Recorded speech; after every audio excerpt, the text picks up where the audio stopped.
నూజివీడు నియోజకవర్గం చాట్రాయి మండలం చాట్రాయిలో తెలుగుదేశం పార్టీ కుటుంబ సభ్యుల ఆత్మీయ సమావేశం పేరుతో ఏర్పాటు చేసిన సభలో ఏలూరు జిల్లా తెలుగు రైతు ప్రధాన కార్యదర్శి మోరంపూడి శ్రీనివాసరావు మాట్లాడుతూ పార్టీలోని విభేదాలన్నీ ప్రక్కన పెట్టి మనమందరం ఐకమత్యంతో తెలుగుదేశం జనసేన ఉమ్మడి అభ్యర్థిగా ప్రకటింపబడిన కొలుసు పార్థసారథిని భారీ మెజారిటీతో గెలిపించుకోవాలని ఈ రోజు ఈ సభ ఇన్ఛార్జి వచ్చినట్లు లేదని ఒక మంత్రి హోదాలో వస్తే ఎలా ఉంటుందో అలా ఉందని అన్నారు.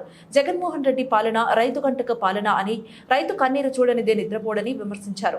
తెలుగుదేశం పార్టీ అధికారంలోకి వచ్చిన తర్వాత చింతలపూడి ఎత్తిపోతల పథకాన్ని పూర్తి చేయాలని సారథిని కోరారు. ఈరోజు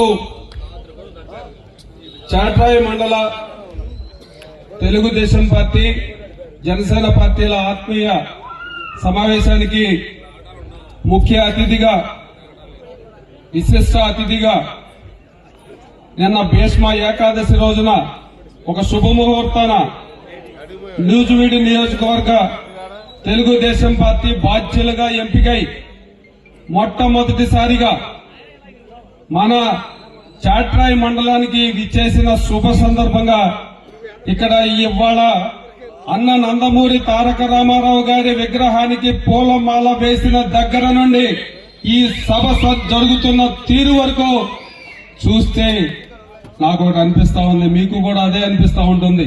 బహుశా ఇది ఇన్ఛార్జ్ గారు వచ్చిన సభ కాదు, అధికారంలో ఉన్న పార్టీకి ఒక మంత్రి గారు వచ్చిన సభలాగా జరుగుతుందని నేను చెప్తా ఉన్నా. నాకు అనిపిస్తా ఉంది ఇదే విధంగా మనం ఐక్యంగా పనిచేసి ఇదే ఊపుతో తెలుగుదేశం పార్టీ కార్యకర్తలందరూ కూడా పనిచేసి ఇవాళ తెలుగుదేశం పార్టీ జనసేన కూటమికి ప్రజల్లో ఉన్నటువంటి ఆదరణను మనం ఉపయోగించుకుంటే మన సారథి గారిని నూజివీడు నియోజకవర్గంలో ఎమ్మెల్యేగా చేసుకోవడం ఖాయం. దానికోసం మనం మన మండలంలో ఫస్ట్ మనం మెజార్టీ తెచ్చుకోవడానికి ప్రయత్నం చేయాలి. ఏ గ్రామంలో ఆ గ్రామంలో విభేదాలు మరిచి ఐకమత్యంగా ఉండే ఓట్లు సంపాదించడంలో పోటీ పడదాం. మీ ఊళ్ళో కంటే మా ఊళ్ళో మెజార్టీ తెప్పిస్తానని పోటీ పడదాం. ఆరోగ్యకరమైన పోటీని మనం పెట్టుకుందాం. మన సారథి గారికి మన మండలంలో మెజార్టీని చూపిద్దామని చెప్పి ఈ సందర్భంగా నేను తెలియజేస్తా ఉన్నా. ఇకపోతే ఈ మండలానికి జగన్మోహన్ రెడ్డి ముఖ్యమంత్రి అయిన తర్వాత తీవ్రమైన అన్యాయం జరిగింది.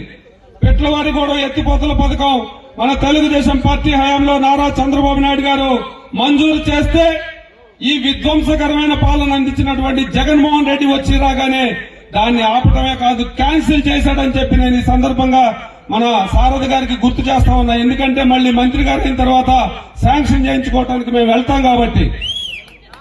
అదేవిధంగా చింతలపూడి ఫేజ్ 2 ఎత్తిపోతల పథకం మళ్ళీ పోయినసారి మన చంద్రబాబు నాయుడు గారు ముఖ్యమంత్రి అయింటే అది పూర్తయి గోదావరి నీళ్లు మన మండలానికి వచ్చాయి. మొన్న కరువు వచ్చేది కాదు అని చెప్పి నేను ఈ సందర్భంగా తెలియజేస్తా ఉన్నా. ముఖ్యంగా జగన్మోహన్ రెడ్డి గారిది రైతు కంటక పాలన. రైతు కంట కన్నీరు చూడండి, ఆయనకి నిద్ర పట్టదు. వ్యవసాయాన్ని విస్మరించాడు. నాణ్యమైన విత్తనాలు ఇవ్వడు, స్ప్రింక్లర్ గాని డ్రిప్ గాని సబ్సిడీ మీద ఇవ్వడు. రైతు రథం ట్రాక్టర్లు లేవు, కనీసం ఒక నట్టు బోల్టు కూడా ఇవ్వడు. ఆఖరికి మిచౌంగ్ తుఫాన్ వచ్చినప్పుడు పంట నష్టం జరిగి రైతులు అలోలక్షణ అంటున్నా గాని కనీసం పంట నష్టాన్ని అంచనా వేసిన పాపాన పోలేదు. పరిహారం ఇవ్వడం పక్కన పెట్టండి, పంట నష్టం కూడా వాళ్ళు మొక్కుబడిగా కొంతమంది అధికారులు వచ్చి ఇక్కడ పంట నష్టం జరగలేదని చెప్పి వెళ్ళిపోయారు. ఇలాంటి పాలనని పారదోరాల్సిన అవసరం ఉంది. మన చంద్రబాబు నాయుడు గారిని ముఖ్యమంత్రిగా చేసుకోవాల్సిన అవసరం ఉంది.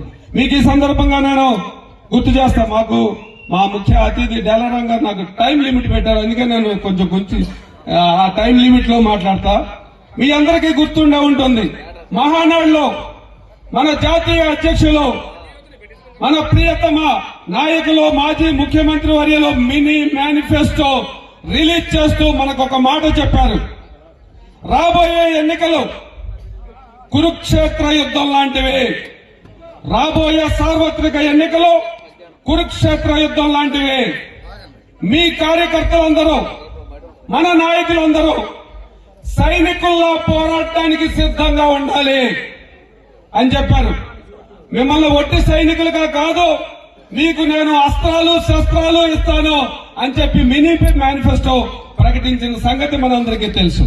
మనం ఇప్పుడు చేయాల్సింది ఆ మినీ మేనిఫెస్టోలో ఉన్న సూపర్ 6 పథకాలు. 1 మహాశక్తి, 2 యువగళం, 3 అన్నదాత, 4 పూర్ టు రిచ్, 5 బీసీలకి రక్షణ చట్టం, 6వదేంటి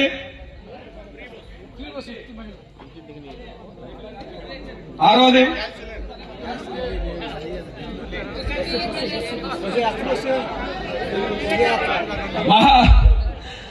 మహాశక్తిలో మళ్ళీ 4 పెట్టారు. అవి తల్లికి వందనం పేరుతో చదువుకునే పిల్లలందరికీ ఒక్కొక్కరికి సంవత్సరానికి 15,000 చొప్పున ఎంతమంది చదువుకుంటే అంతమందికి ఇస్తానన్నారు. కానీ మన జగన్ మామ 15,000 రూపాయలు ఇస్తానని చెప్పి ఎంతమంది ఉంటే అంత ఇద్దరికి ఇస్తానని చెప్పి ఒక్కరికి 13,000 ఇస్తూ మోసం చేస్తున్నాడు.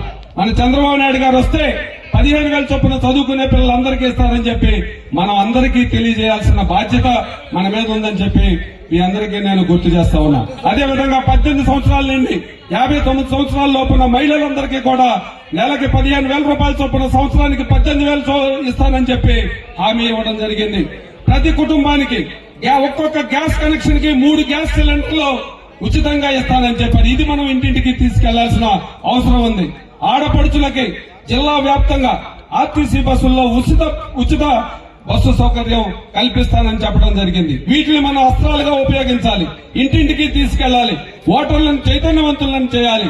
సంక్షేమం వెల్లివిరుస్తుంది మన చంద్రబాబు నాయుడు గారు వస్తే అని చెప్పాలి.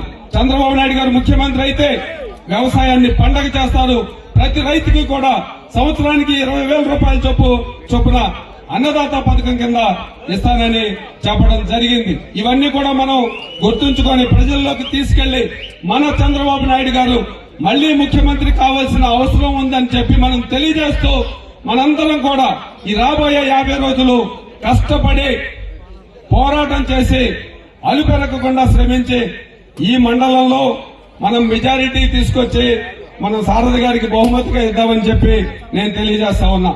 ఈ సందర్భంగా ఒకటి తెలియజేస్తా ఉన్నా మీకు, మనకి విద్యావంతులు, పరిపాలనా దక్షులు, అనుభవశీలి అయినటువంటి ఒక మంచి అవగాహన ఉన్న నాయకుడు మనకి ఇక్కడ